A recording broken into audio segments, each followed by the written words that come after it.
Hello and welcome to our lunchtime learning session in the ABOO Group. If we haven't met before, I'm Lucy McCarraher, founder of Rethink Press, founder of the Business Book Awards and host of the ABOO Group. And our lunchtime learning session today is with Dr. Anne Whitehouse. We are incredibly lucky to have Anne with us today. She is a leading expert in female power and the author of a fantastic book called Pull Back Your Power. And her talk today is called Repower and Fly Higher, and all of you mission-driven women out there are going to absolutely love this. So it's all about how to have more impact without the stress. So Anne, hello and welcome. Hello, thank you, Lucy. I'm delighted to be here. It's wonderful to have you here. So I just want to say to everybody watching, please feel free to comment as we go through, but Anne, I'm not going to interrupt Anne with questions, so save your questions until the end and we'll have time to ask Anne anything you want to. I will, if you do ask questions, I'll try and capture them, but I might ask you to write them in the comments again at the end. So Anne, repower and fly higher. Shall we get started? Let's do it. Okay.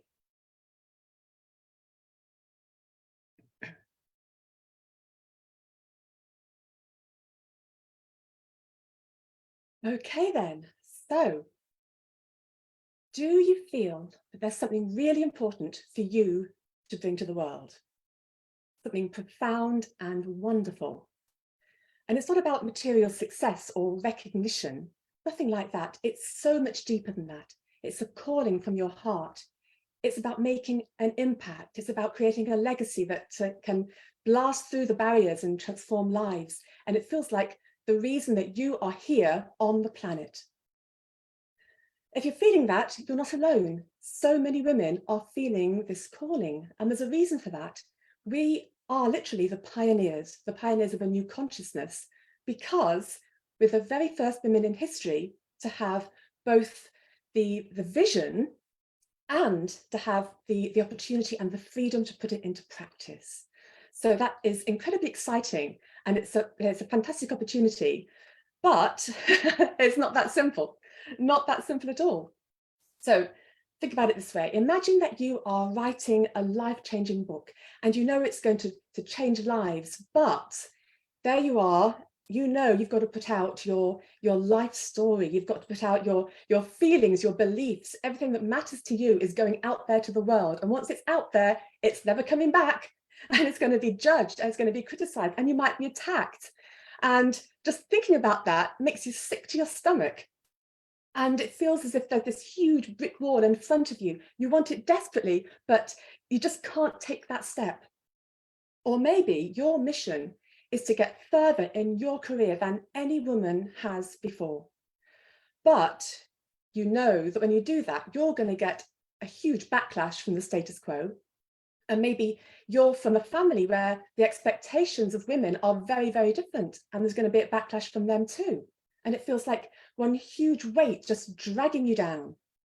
Or maybe you are a genuine expert with phenomenal wisdom that you know is going to change the world. But your mission, your beliefs, what it is you're creating, your genius, it's new, it's controversial. And just the idea of standing out in public with that feels as if you're going on trial for your life. So what do? You dumb it down, you become a bit more conventional to fit in, but all the time it's eating you away inside because you know you're here to do just so much more. And here's the thing, that yearning inside you, it will not be silenced. It must be expressed. One way or another, it's just going to come out. You can try and suppress it, but it's going to be there and it's going to keep calling to you. So, what takes you from being a successful woman to a phenomenal pioneer? And what takes you from knowing you've got a mission to actually embodying it and making it a reality? Well, getting to that next level is not about abilities or effort. It's about unlocking the full energy of your mission. So today, I'm inviting you to repower and fly higher. If you haven't met me before, I'm Dr. Anne Whitehouse, the Power Alchemist. I'll explain what that means as we go. So I'm a PhD scientist. I'm a master healer. I'm the founder of the Repower healing modality, and I'm best-selling author of Pull Back Your Power. I'm a specialist in male-female dynamics and all of those energies, and an expert in reprogramming the subconscious mind.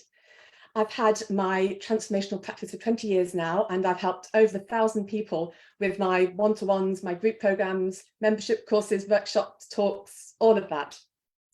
And it's my mission to give women the freedom to be and do and achieve anything they want in life without limits. So today, I'm going to tell you how you can skyrocket your self-belief and dissolve limits on your success, how you can become the alchemist, unlocking your mission and powering your next level impact, and how you can unleash your highest vision in the world and feel wonderful doing it. So firstly, the story of my mission. So I started off as a high-powered academic, Cambridge PhD in metallurgy. Then I went on to be a university lecturer in engineering. And as I went into that career, it was my mission to be a role model, to show people that women could succeed and be women and be feminine in that male-dominated career. But when I went in there, the experience wasn't what I'd hoped it to be. I was enthusiastic and passionate and qualified, and I could do the job just fine, and my students loved me, but the interactions with my colleagues and the wider engineering community was very, very different. So they dismissed me, they didn't give me the credibility that I deserved. People would assume that I was the secretary when I answered the phone because I was a woman. And I'll be honest, there were also some very unpleasant sexual incidents with various men. And sadly, that is part of the course when you're a young woman in that environment at that time. So being there was incredibly toxic to me. So my stress went up, my confidence went down, but didn't give up. What happened was that my desire to be that inspirational woman succeeding in that career just got more and more. It was so important to show the women on that course, the few women there, that they could do it too. Unfortunately, the strain was too much, and after 6 years, my health collapsed into chronic fatigue syndrome, burnout, and I lost the career I'd worked so hard for. So there I am, on the sofa, unable to even stand up. It was that bad. And I remember one day I was looking at a birthday card that I had to write on, and I literally couldn't lift the pen to write on the card. And it was a transformational moment for me, because I remember saying to myself, I'm not prepared for this to be my life. I'm just not prepared for this to be it. I was only about 30 at the time. And by making that conscious choice, everything changed.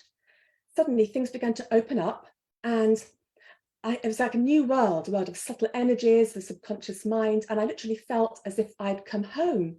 It was just wonderful. So fast forward a few years, and I've got my health pretty much back again. I've got a thriving healing practice where I'm helping women to free themselves from patriarchy and trauma and shine in their lives. And more importantly than that, I was happy and I was more relaxed than I'd been in my whole life. And I thought, this is it. This is what I'm here to do. I'm here to empower women. But there was more. I knew there was more. But I didn't know what. I had no idea what it was. But then in 2014, we had a tragedy in our family, and my daughter, you see her here in the photo, Rebecca, she died very suddenly at the age of 7 in her sleep. Now, I just cannot express in words how it was that day when I found her body, but you can understand that my entire world shattered, absolutely shattered. And people said to me the usual thing, take it a day at a time. They had no clue at all, because I was actually having to say to myself, breathe and take the next breath and take the next breath and breathe again and breathe again. That's where I was. It was that bad. But here's the thing, even in that terrible place, I actually remember saying to myself that I was determined to make something of this pain and this trauma, and to make sure that I brought something amazing into the world, to give it meaning. Of course, that was much, much further ahead in the story. So there I was in this terrible, terrible despair and pit. And I was using every single healing tool that I had on myself. And I had loads, but nothing was touching what I was going through, absolutely nothing. So in my desperation, I went beneath all the beliefs. I went through that into the level underneath. And there's like this subtle energy flow between me and the world. And I began to work with it. And I found that I could form it, I could change it. And I began to pull it in and literally reform the power in my life, the foundation that was supporting me in life. And as I did that, I began to feel better. I began to come out of that pit. It was the only thing that made any difference. Wow, this is fabulous, just wonderful. So as soon as I was able to work with clients again, I was using my new skills with these energies with them as well. And again, the results were absolutely amazing. And so through my terrible loss, this amazing power modality has come into the world.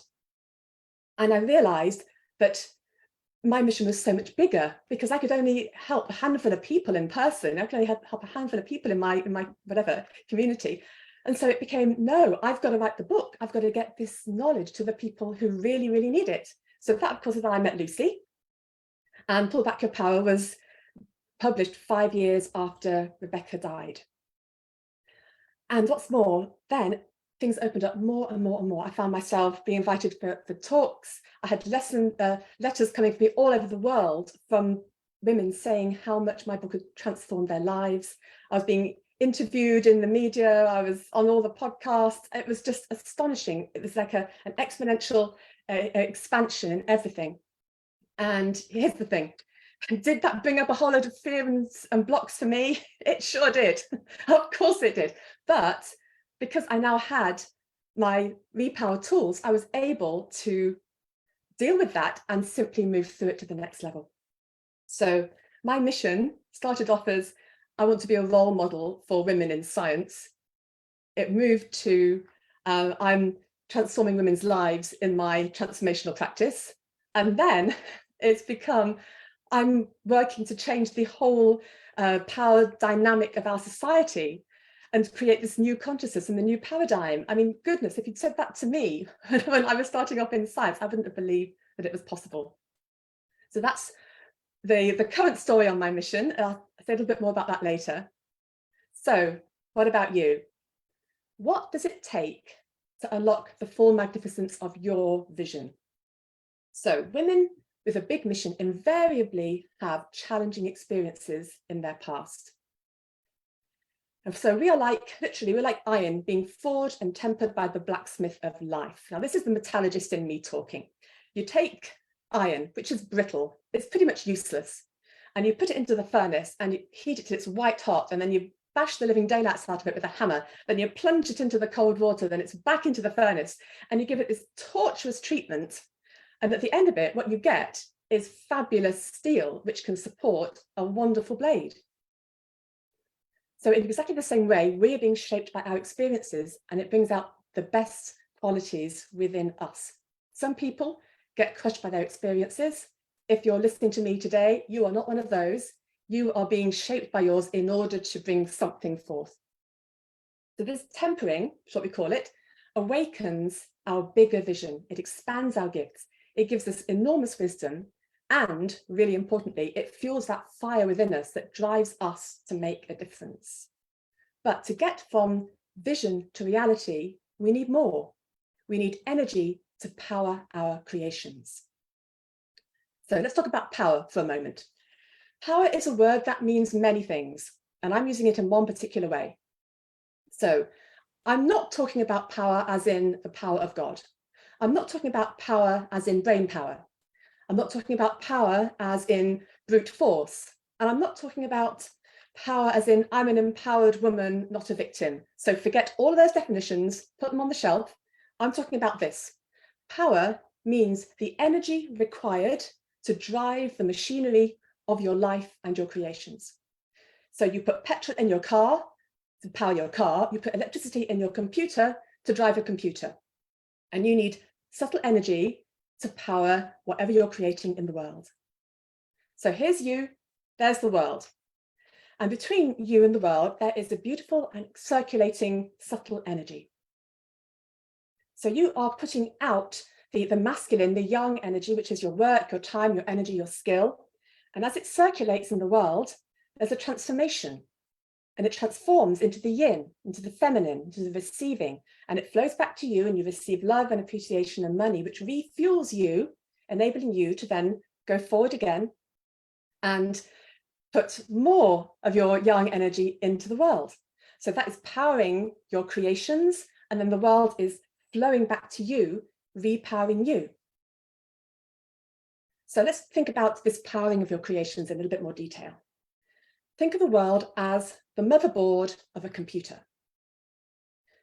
Everything in your life is a microchip on the motherboard. And every microchip needs power, and it needs power continuously. You don't just put it in there and leave it. You put it in there, and then you've got to sustain it with power.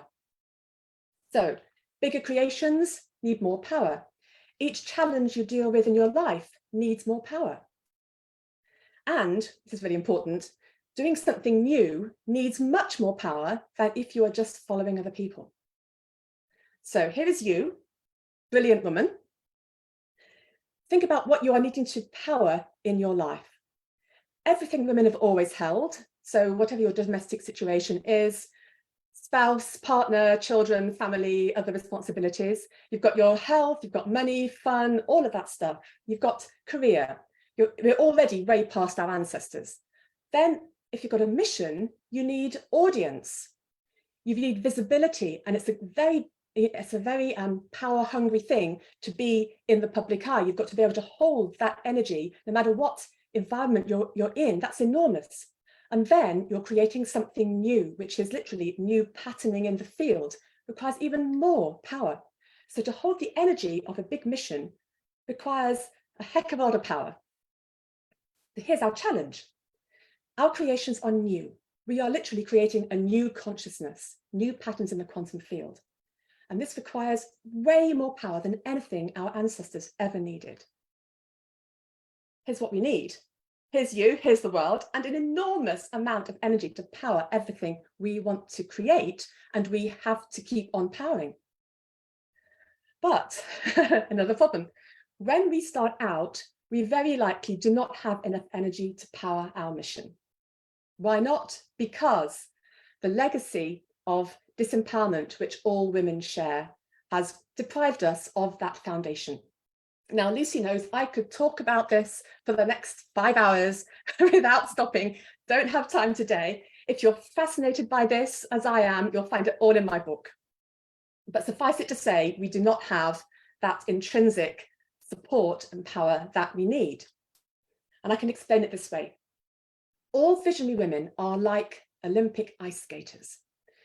We are dedicated, we're gifted, we've done all the training, and we're ready to get out and give our performance in the world.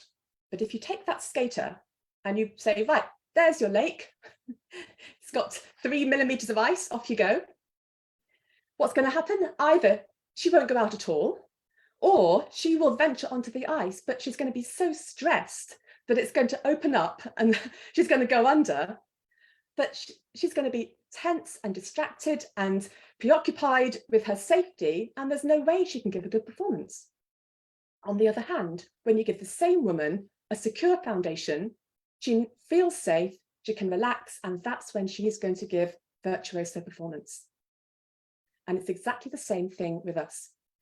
If we don't have enough energy to power our creations, it creates stress. Our systems go into a fight or flight, and it creates a lot of stress that goes into our nervous system, and it sits there. And that has a really bad effect.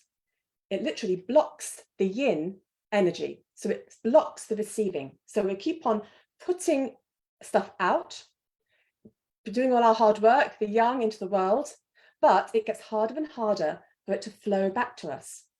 So what happens is this: we end up in push mode. We've lost the cycle. We've lost the beautiful circling of energy that kept us powered. And what happens is we're in pushing mode. And this is the slippery slope to burnout. And when you're in that stage or some way towards it, because you don't have enough energy coming in, that's what creates imposter syndrome. That's when you can't get to the next level. That's when you're not feeling safe in the spotlight, when you can't find your clarity, and when you're feeling attacked by other people's opinions. It's because you're not holding enough energy to properly power everything that you are trying to create and support in your life.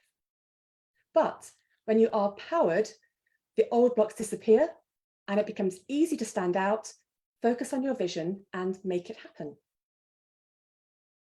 So how do you unlock the energy you need to power your big mission? Well, the fact is, you have been building the potential for this power through your whole life. Now, think about your past experiences. You may have considered they were useful learning, they made you stronger, or that was a difficult time, but I've put it behind me now. But I invite you to think of your experiences in a different way. Think of them as a treasure trove of extraordinary gifts, a huge tank of untapped power, both just waiting to fuel your mission. So this is alchemy. Now, alchemy is a word that people use all the time without really using it in the proper sense. The alchemy is actually when you take something which is negative, a low vibration, and you get in there and you're actually transforming it into the complete opposite. It's not moving it to a positive place, it's literal transformation into the opposite. So it really is darkness into light, it is lead into gold. And that is what we are doing specifically. So it's not I'm not using the word in a hand wavy sense. Oh, we're using alchemy and we're transforming our lives. We hear that all the time. But what we're actually doing is using a real process to do a real transformation. And it comes in 3 parts. First step is survive, then thrive, then alchemize. And I would say that pretty much all high achieving, successful women are in the thrive zone. And our challenge is to get into the alchemize zone. So here we have, I'm going to do a little demonstration. So I'm going to stop the share for a moment. Okay. And bear with me 1 second. Lovely. So here we have you. You are the elastic band I have here. And when you are going through a difficult experience, you are sitting in that experience, you are fermenting, you are gaining the wisdom, you are experiencing, you're processing. This is an essential part. So if anybody tells you you're being a victim, they haven't got a clue what they're talking about. This is the first step to building something amazing. There comes a point where you want to now move forward, you're ready. So you begin to pull forwards and you're expanding, you're moving forward with your life, your mission, your vision is beginning to take flight, as it were. But you see what's happening? I've moved forward, but now I am stuck. I can't get any further because my original experience here, it's locked, it's stuck. I may have thought I've moved past it mentally, probably have, but the signature is still sitting in your nervous system and it's anchoring you at that low vibration. It's not a bad thing. In fact, it's an essential thing. So we get to this point, and what have we got in here? Now, you know intrinsically what's going to happen. If I let go, right, that band is going to go pinging across my room here. And this is what we need to do. We need to unlock this negative experience, but we're not unlocking it and it's just going to go back to being like this. No, we are going to transform energy. So what we have in this elastic here is stored energy. We call this potential energy. And it can do various things. While it's like this, it creates huge internal stress, okay? And if you keep on putting more and more in, trying to push, but you're anchored, something's going to break. This was me in that engineering department. I pushed and pushed and pushed and pushed. The internal stress was huge and it just broke and my health collapsed.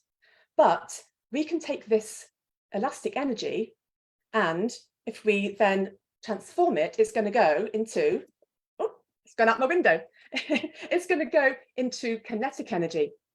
And you'll notice, I have a second band here, that we've got so far, we were thriving, but when we allow ourselves to fly and we do that transformation, we go way, way, way further. There's absolutely no comparison. And that's what we are doing in this alchemizing process. Okay. So in our survivor mode, as I said, we are gaining the wisdom, we are fermenting, if you like, we are processing, we are learning. So important. It takes the time that it takes. Then you're in thriver mode. This is linear expansion. You're constricted. You can't get any further, but you can do quite a lot of expansion. This is when your vision is coming to life and you're driven. But because you've got all that stored internal stress, that's what's going to create the visibility fears, imposter syndrome, the limits on your audience, ceilings on your money, all of that stuff. Then we release that negative experience.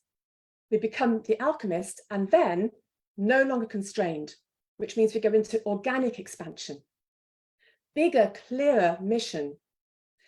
Our self-belief goes up, we begin to feel safe in the spotlight. And because we're unconstrained, we can then really create that new consciousness so much easier. And that's when we are going to be creating our legacy mission and really being in the flow of who we are meant to be. And you'll notice at the bottom here, I have what I call the wild card. This is the exciting thing. So when you release all those constraints, parts of yourself begin to come to life that you didn't even know were there. The gifts that I realized that I had, all kinds of intuitive and clairvoyant and healing gifts, I had no idea. Scientist Anne had no idea those were there. But also, it's a wild card because you don't know where your mission is going to take you. You know, my wild card, it brought a whole new healing modality into the world. You know, who knows where your wild card is going to take you? So here's the full process. Start off as the survivor, that's the fermenting stage. In the thriver, you can see we've got linear expansion, but we are still constrained. We can only do so much. But when we get to be the alchemist, suddenly it's organic and all kinds of amazing things can happen. So how to identify your power experiences, the things that are just ripe to be transformed? Well, these are what I call my female power archetypes. You'll see there's a beast lurking over here. The beast represents the subconscious mind when it's sabotaging us. So each archetype holds particular gifts that are just waiting to be harnessed. So our first archetype is Cinderella. So Cinderella is the woman who has been through trauma. Could be childhood trauma, parents' divorce, or bullying, or narcissistic parent, anything like that. It could be someone who's been through something like me, a terrible loss. It could be having a traumatic accident, maybe going through a divorce. All of that kind of thing really sits very heavily in the body and it really drags us down vibrationally. So you can be doing all the right things in the world, but it's dragging you down and you're not getting the results that you want. But when you alchemize the Cinderella experience, what happens is that amazing gifts come out, like all the healing gifts, the clairvoyant gifts, the intuitive gifts are part of this, but also amazing creativity. And when Cinderella is transformed, she is absolutely flying and shining in the spotlight and loves it. So our next archetype is Snow White. The Snow White is a woman who has been disempowered through her body. So either she was only overvalued for being pretty or sexy, or she was brought down by her body in that maybe she was teased or bullied for being overweight or having acne or something like that. Now in Snow White, there's also all the experiences that are sexual abuse, rape, sexual harassment, all of that stuff sits in Snow White because it's a trauma that's very, very much related to the body. And again, very low vibration. But when you transform it, what you get is amazing creatives shining in the spotlight. Now Rapunzel, loving Rapunzel, she's escaping the prison of patriarchy. So a Rapunzel is someone who has spent their whole life fighting against patriarchy, whether they've come from a patriarchal family or patriarchal culture. Maybe their father just said, I wanted a son all the time, or maybe she didn't get the same opportunities in education as her brother, but she's had to fight against all this conditioning and beliefs that women are second best. Now, when she transforms her experiences, it's phenomenal. We've got a fantastic example. We have Malala Yousafzai. She's a Rapunzel. She was obviously totally from an oppressive patriarchal environment that, as we know, very nearly killed her. When she transformed that, she's inspirational and on the world stage. Now, Scheherazade is a woman who is going through a hostile environment. Now, if you recall, in the Arabian Nights, Scheherazade was the woman who had to tell a story to the Sultan every dawn and make it so engaging that he didn't put her to death when the sun came up, so that he could then hear the end of the story at the end of the day. And this is the woman who is having to fit into somewhere where she's not welcome or it doesn't suit her. So this is the woman in a male-dominated environment or a toxic workplace where she's fitting into often male defaults and having to really hide who she is, her feminine self. So this is me in that engineering department, definitely. And what happens when Scheherazade transforms her experiences? Well, this often brings out a real a mission of justice. So equality, equity, fighting against prejudice, changing the world that way. Those gifts are very often in someone who's got a Scheherazade experience. Right, now we have Hippolyta the warrior. Now, when I wrote the book, I called her Hippolyta for copyright reasons, but between you and me, we can call her Xena Warrior Princess. So think about her like that. She is a woman who has actually taken on a male energy, a male persona. She can often be quite confrontational and quite aggressive and intimidating to men. And she is the kind of woman who gets to the top. But there is a cost. Because of the energy she puts out, her experience is very much one of confrontation and battling, and she's going to get a huge backlash. And it can be, very, very, very draining. And this is, these women are, when they've pushed themselves for years and years, can totally go into burnout. But when this archetype transforms her experience, what you get is absolutely phenomenal female leader, because she's integrated the female with the masculine and got this beautiful balanced authentic power that is literally world changing.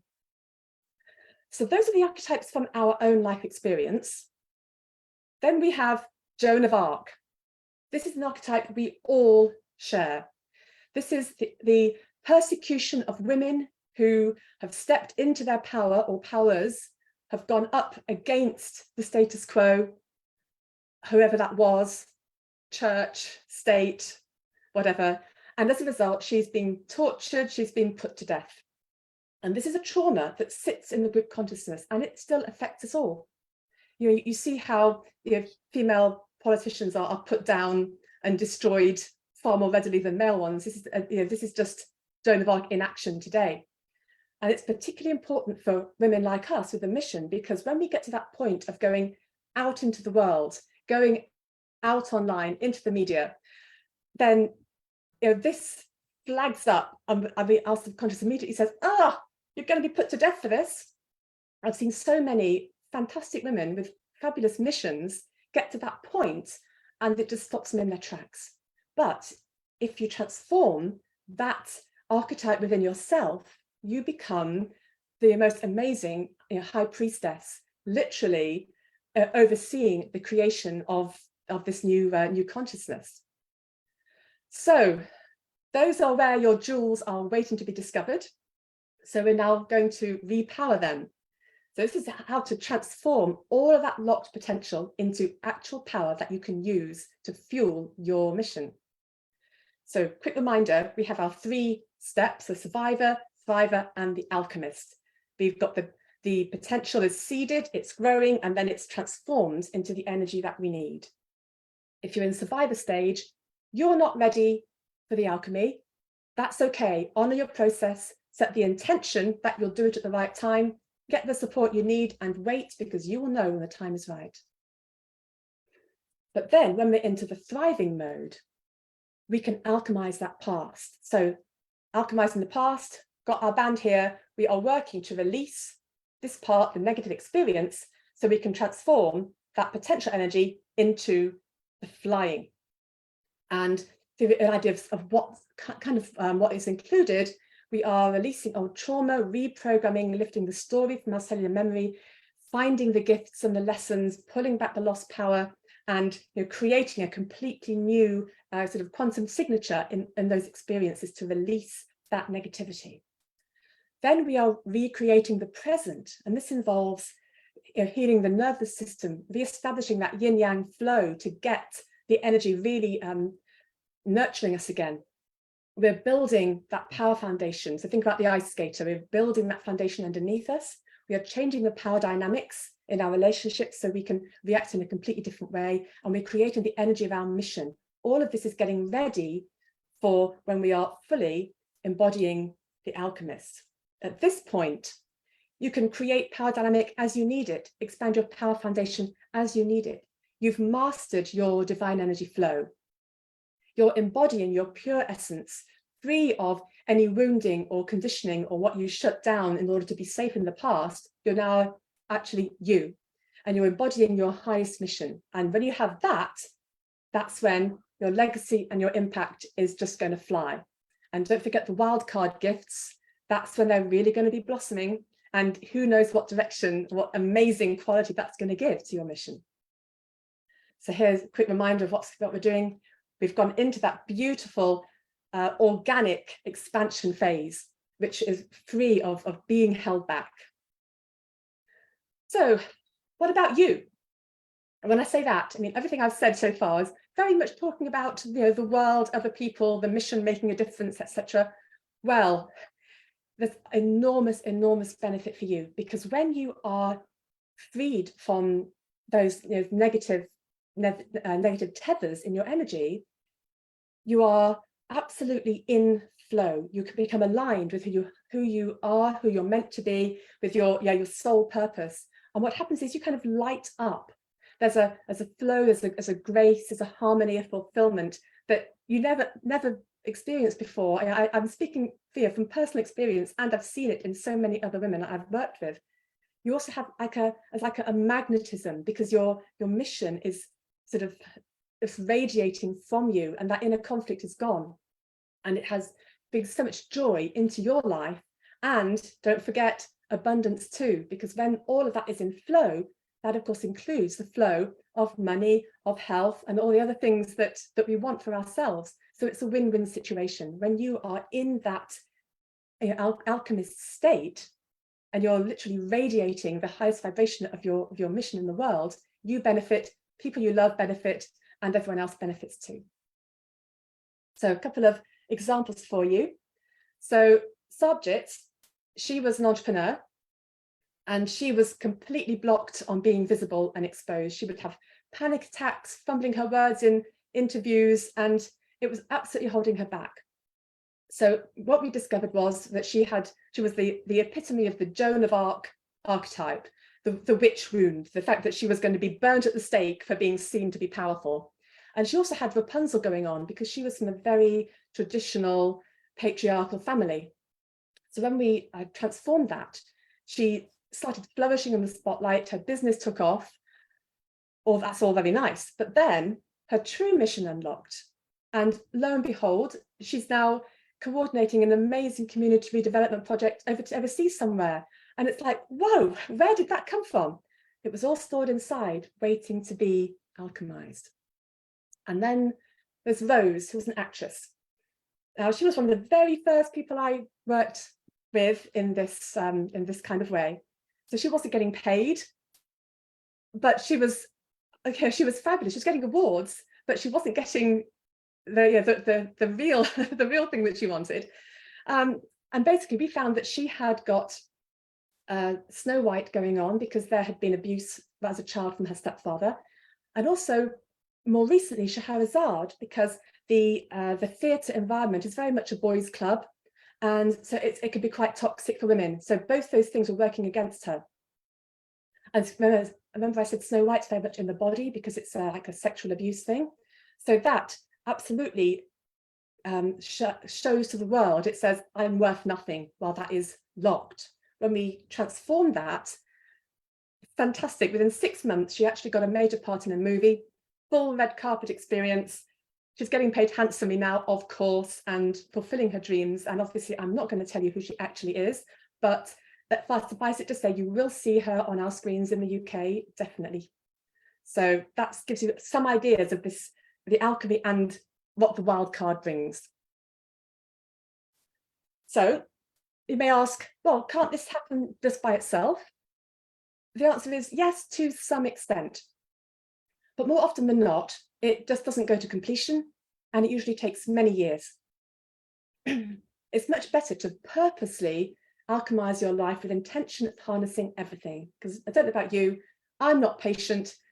When I see that I want something, I want to create it, I want it soon. I want it now. I don't want to wait that 10 years. So dramatically increase your available power, and that enables you to create more and sustain it. That's what alchemy is going to give you.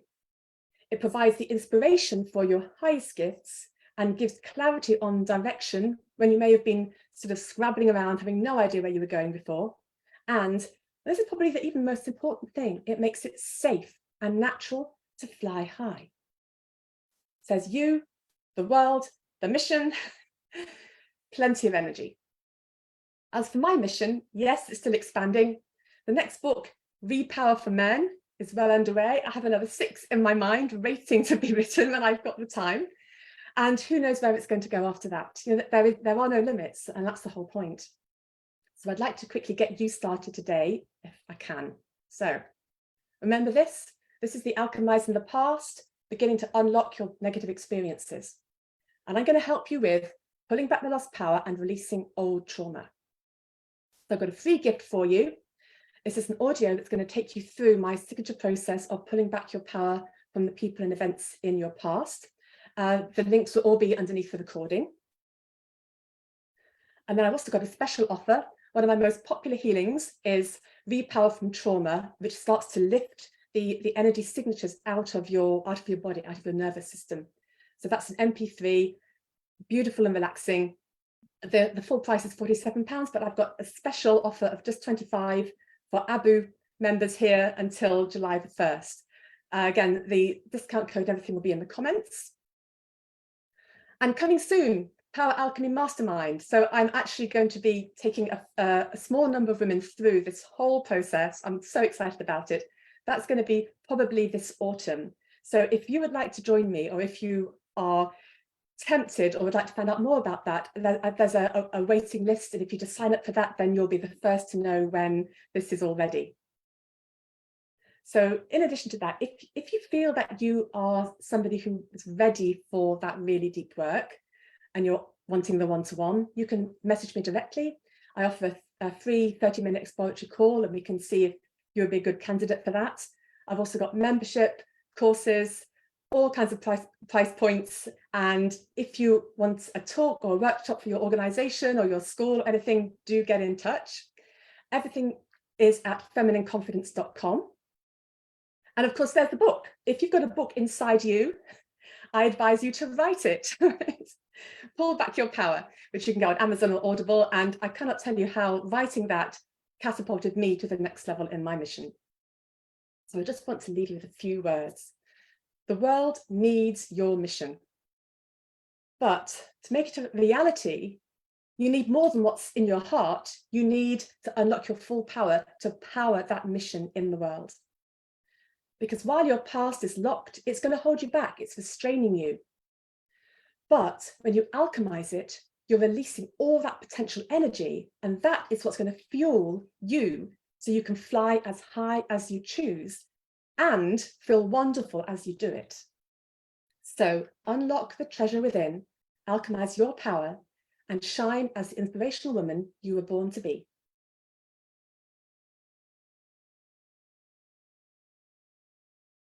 That was amazing, Anne. Thank you so much. That was My really pleasure. inspiring, and Wow, yes, just a kind of alchemizing in its own way.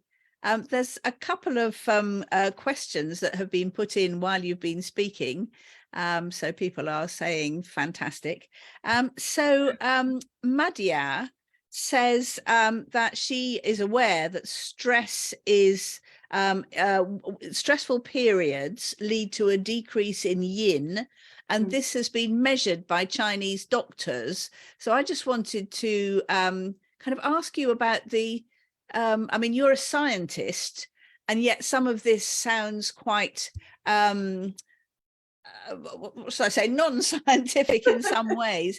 How do you link the science of I know that everything you do is science-based. Well, I wouldn't say that, Lucy. It's not. The way I look at it like this: science, conventional Western science, if you like, has got so far, and with quantum theory, it's getting closer and closer and closer to all of the spiritual, holistic, and Oriental practices that have been around for thousands of years. It's going to meet. It's going to meet someday soon. Maybe not in my lifetime, but it will meet. And I'm sure that one day science will be able to have an equation for what are the amazing things in the energetic world. The thing for me is that when I opened this door into energetics to get my own life back, I experienced it. I need the evidence. I am not a blind faith woman by any stretch of the imagination. I need the evidence. And the first time that I got that, I'd done the very first thing I did way back, like 20 years ago, was Reiki training. And I remember having it, and I felt it in my body. I felt it. You could not deny it. And that opened the whole door for me to that world, because I didn't have to believe in it, because I had the proof. So the enormous wisdom and the amazing powers and energies and the things that we can do, and we connect to the quantum understanding of the world, the oneness and all of this, it doesn't matter there's no equation for it yet, because I can feel it, I can see the results, I can put it to do something specific that I want it to do. So I'm not you'll receive the healing you're meant to receive at this time, and I wave my hand at you. That's not my way at all. I think very scientifically. So I'm thinking about, this is our problem, and this is anchored here. And if you've got that problem and that lesson and this and this and this, and if you do X, Y, Z here and that here, and then I need to create a new power foundation there, I need to do this and that. We're getting, it's a scientific process in a holistic, a subtle energy world. So there you have it. I think that's the way I look at it. Yeah, no, that's a very clear explanation. So Vicky said that she loves the archetypes, but she asks whether there is an archetype for the woman who puts her family before her career, and is there a way to find that balance between pursuing your mission, carrying out your mission, with your desire to care? That's a really good question. And the answer is yes. So what we've got is the archetype of that would probably fit into the Rapunzel a bit, because you are there to serve everybody else. So it isn't huge disempowerment, it's just kind of conditioning, which means that you're putting yourself behind other people. And what happens is that when you change that conditioning, and it becomes then more of a priority to look after yourself, that's when miraculously you suddenly do find time for yourself. So of course there's a balancing act that goes on, but there's also inviting in support. One thing that I found was, when I first started on this journey, Rebecca was a baby, Alexander was very small, and I was I can't possibly do this training I want to do. I can't do that because I've got to look after, I can't do because I've heard that so many times. And then this is what I did. I said, I desperately want to do the Colour Mirrors teacher training. I want it more than anything in the world. I think it was about 2006. And I said, universe, please make it happen for me. And lo and behold, the teacher, she came to me and she said, right, Anne, you go to your husband, and if there's any date that he can look after the children, I will run a course especially for you. And then I went to my husband and he said, well, actually, I could do these days there. And the teacher put on a course, especially for me, and I got it. And after that, I thought, oh, you know what? The universe does provide. And the next time I asked, I needed to go to America for a month, right? And find a live-in nanny to look after the children and my husband. And the universe provided. So when you change that conditioning about what is possible and what is allowed, suddenly out of the woodwork comes a whole lot of support. And you'd be astonished how much you can put into your mission, your career, and still have that lovely relationship with your family. And you're not sacrificing your own desires anymore. That's a wonderful answer. I've got two other questions that are sort of, I think they're asking the same question. So one is the energy that Anne is talking about akin to spiritual? And the other one is, can you explain alchemy? And is this light? So it's a sort of what are we talking about here? Is it spiritual? Is it physical? Is it quantum? What is there any way you can explain it in an even more understandable way? I think the answer to that is all of the above.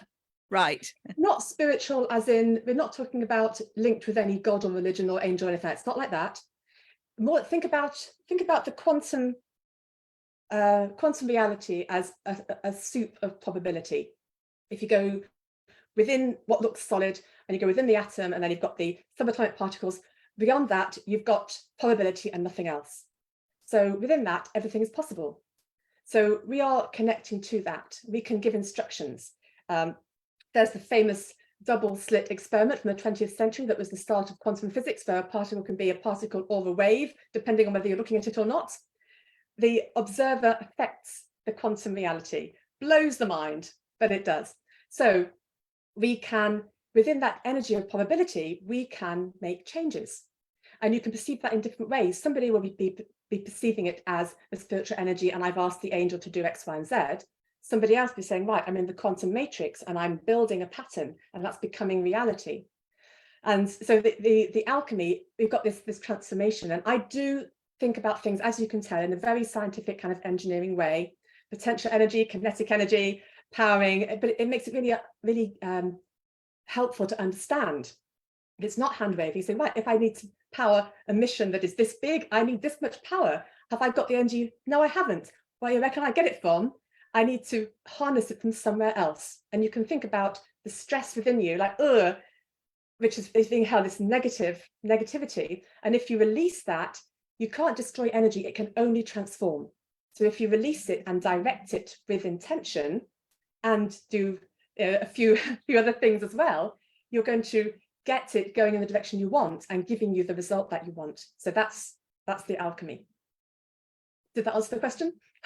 I did that. That's the best I can do. And the people who ask it, Madia and Vicky, do say whether you've got any supplementary questions. Put them in the comments if you have. But I think I understood you there to say, Anne, that actually there is no division between what we call spiritual and what we call physical or physics or chemistry or science in a way. Yes. If we don't, it's all part of the same continuum, and if we only don't have the words and the knowledge and the concepts to call it science.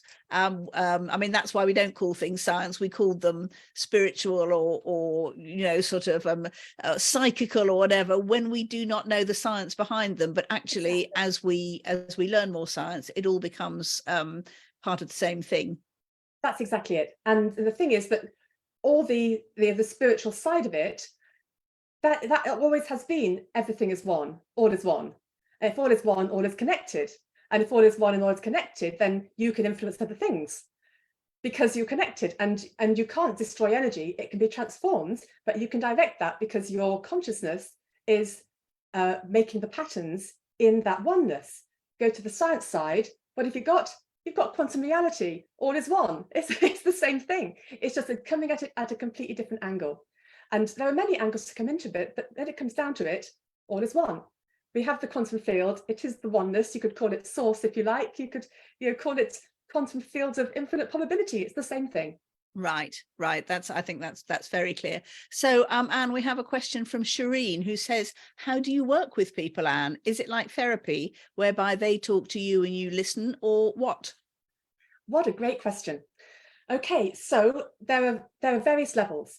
So when I've got a group, I am doing two things. I am working on the group. So I call them healings for want of a better word, but I am making these changes in that energy, doing that release work and the downloading the lessons, all that kind of thing. I'm doing that for the group. And then, but at the same time, I'm also teaching the group. So I will teach people how to be changing that power dynamic, how to do this with their mind and that with their mind. So when they leave the program, they're going to have a whole lot of skills, and they will be molding the power. They will be getting their power back. They will be changing things. So it's not, I do it for them and then they just leave and that's it. I do it for them, but I'm at some of it, but they're going to learn a whole load of skills, which is really stepping into that.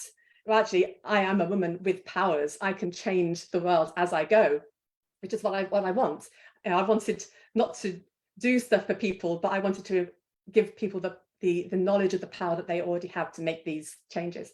If I'm working one-to-one, I'm tuning into your energy field, to the programming, seeing what sabotage is there underneath the surface, changing that, doing all of that work. And it does go a lot deeper if it's one-to-one. So there's talking involved, there's healing involved, where the person will simply be sitting with their eyes closed and I'll be doing energy work in their field. And then, of course, I'm also teaching them how to change the dynamics and all the same tools I would do with the group. That's yeah, yeah, I hope that does that answer your question, Shireen. I honestly say, having worked with Anne personally, that I can say that it is not like therapy. It's not like counselling. Yes, Anne will ask questions and help to find things out about you, but what she brings and her side of that is say a one-to-one session is an incredibly different experience, and really quite genuinely quite amazing and surprising. If you haven't worked with Anne, it will be a very new experience. So anyway, Shireen says yes, thanks. So I think that you've answered an awful lot of really quite difficult questions, Anne, and given us an absolutely brilliant presentation. So thank you so much for being here today. Please do go back into this post and the comments, because there are lots of comments there that people will want you to see, so yeah, all I can say is thank you. Yes, there's lots of comments now saying amazing, sounds interesting, so it is very interesting. I can certainly tell you from first-hand experience. So Anne, thank you so much for being here today. Thank you so much for explaining your mission and how you can help us all deliver our missions. It's been really fascinating. Thank you. And thank you everyone for being here. Bye for now.